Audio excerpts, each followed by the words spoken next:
times the normal force. What does the normal force equal? Looking at this block right here, what will the normal force equal?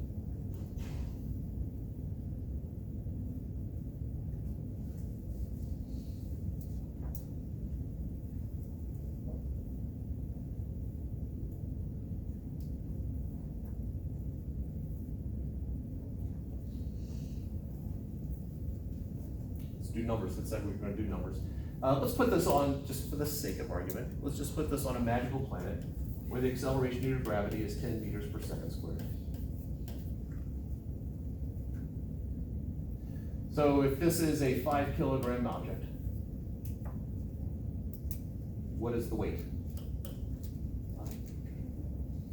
5 kilograms. Oh, I'm going to look at you over my glasses. What is the weight? 50 Units? or 50. Newton. I think people have said it, but say, Newton. yes, there we go. And it might have been said before, 50 newtons, unit of mass.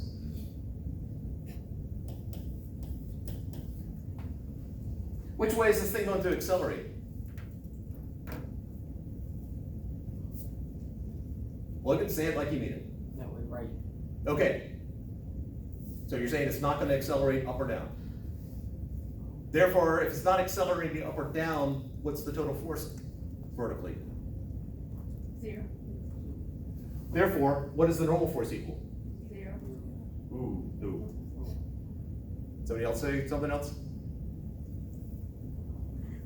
I have two forces vertically. What does the normal force need to be in this situation in order for total force to be 0 vertically? Negative 50. Is it negative 50? The magnitude. When you throw a negative in there with a vector, you're indicating direction. Magnitude, we want to ignore direction. But it's 50.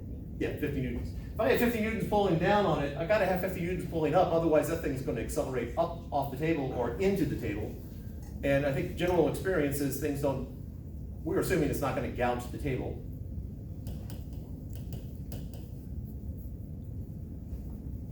So my maximum static friction is gonna be equal to this number, mu sub s, times whatever my normal force is.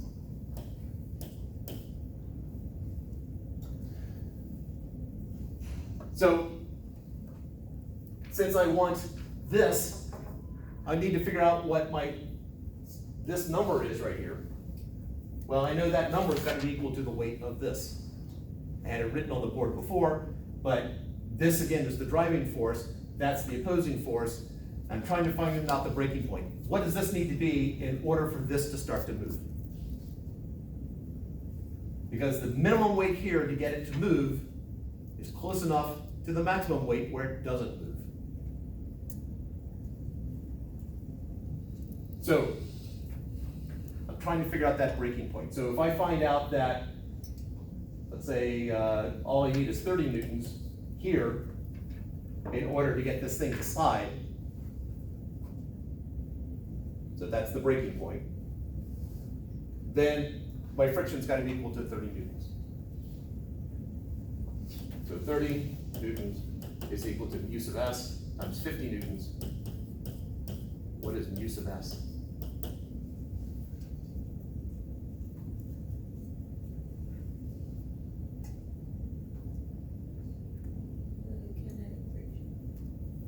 That'd be static coefficient. Mathematically, what is mu sub s? 0.6. Units?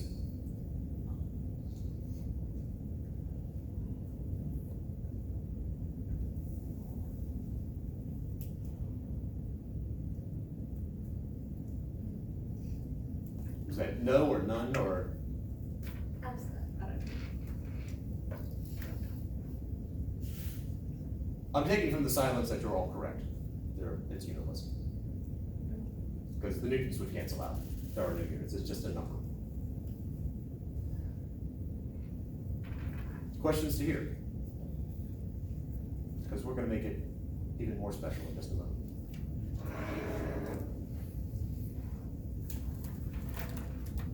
Then let's make it more special. All right. So I can change my amount of friction force just by changing the amount of mass in the cart. I can put more mass into the cart or less mass into the cart. It'll change the weight, which changes this normal force, which changes the amount of friction. In other words, it changes the weight I have to get here in order to hit that breaking point. So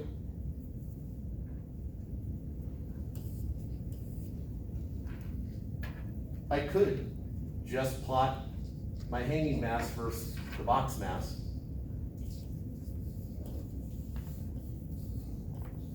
Did I forget which way I had to do it? I guess you are adjusting that and checking that out, so this actually should be H. That should be B.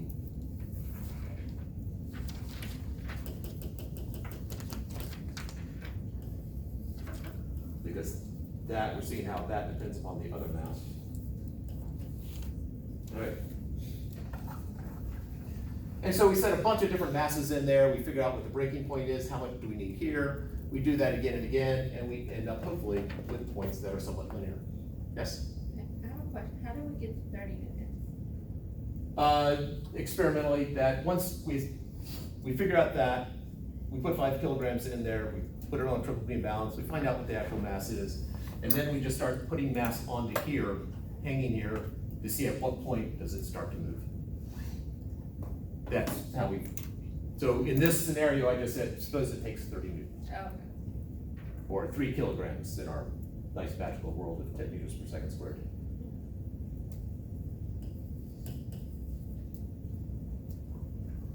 Since mu sub s depends upon the surfaces,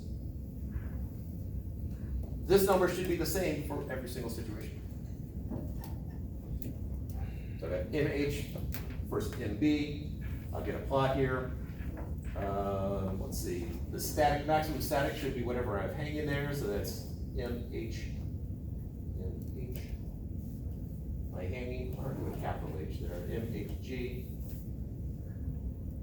is going to be equal to mu sub s times the normal force, which in our situation here equals the weight. MDG.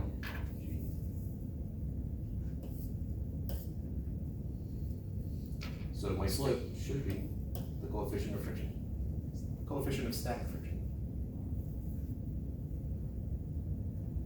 I know, it's exciting. All right. Ready for the next step? Logan is.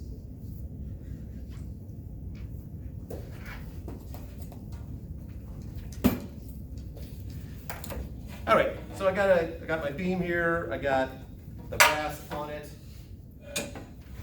It's not sliding, I increase the angle here, suddenly it starts to move. So if I go above that, definitely it's going to accelerate. Same thing here.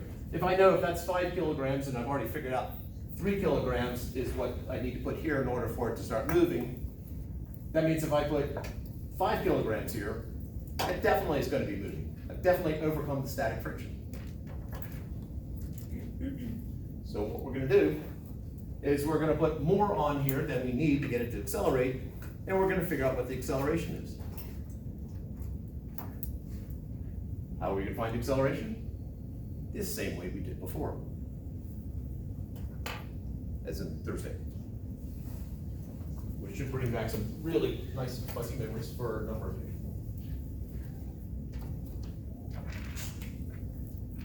We're going to have the bench, we'll have the block, we'll have masses in it, whatever it happens to be, and we'll get our sensor.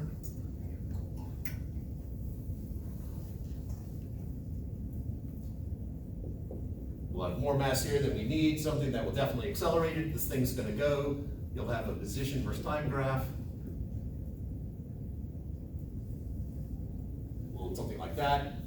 You're going to highlight the part where it's a nice curved parabola. Do a curved quadratic curve fit.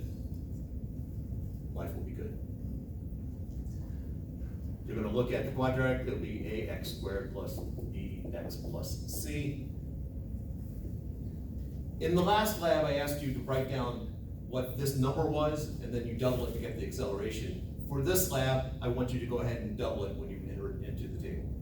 Now, if you need to write down this first before you double it, that's fine, but you're actually gonna put in the acceleration into the table and not that value. So don't forget to double it.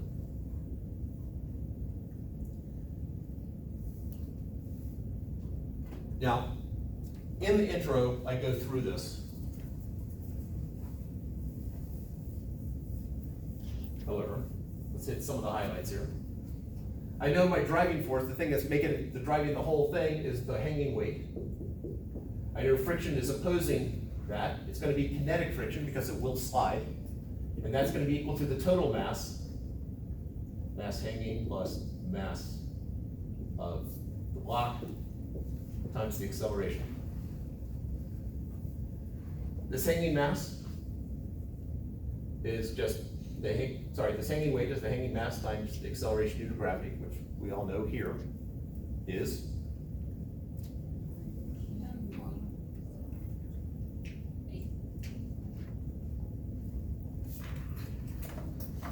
I heard 9 point, then there was a pause, and then I heard someone say 8. I don't know if something else was said in there. That is a nice world average. What is it for Winston-Salem? 9.79 meter per second square. I don't know if you said the fourth number, but 9.798. Did you say the 8 at the end? Okay. Yeah. Thought it intensely. Okay. 9.798 meters per second squared. Minus use of K times the normal force acting on the block over there is equal to this. My normal force, that's just equal to the weight, because that's the force the table needs to use in order to keep it from falling. So mhg minus uk mpg is equal to mh plus m. Now, I have this laid out for you already in the lab. What we're trying to find here is mu sub k. And I'm sorry, you are not going to do this by graph. You're just going to do a plug and chug. Dot, dot, dot. UK ends up being mhg minus mh plus mb times a divided by mg. That's the formula. That hanging mass, you'll know. The block mass, you'll know because you measured those. Acceleration you'll get from the sensor, and it becomes plug and chug. What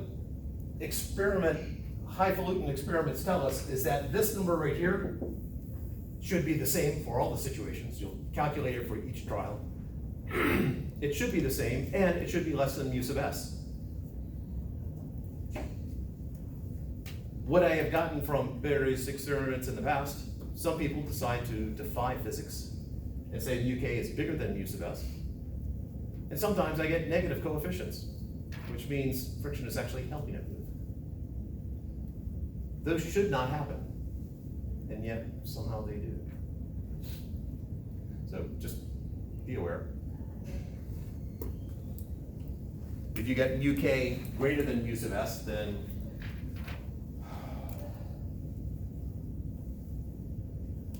we'll chalk it off to it's a physics experiment. If you get a negative value, then something probably has gone wrong.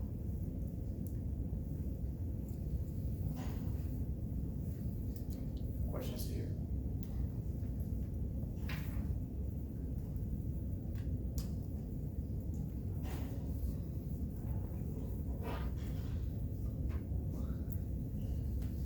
Then I think, really just to top the day off, we should head down to the other room and perhaps rejoice.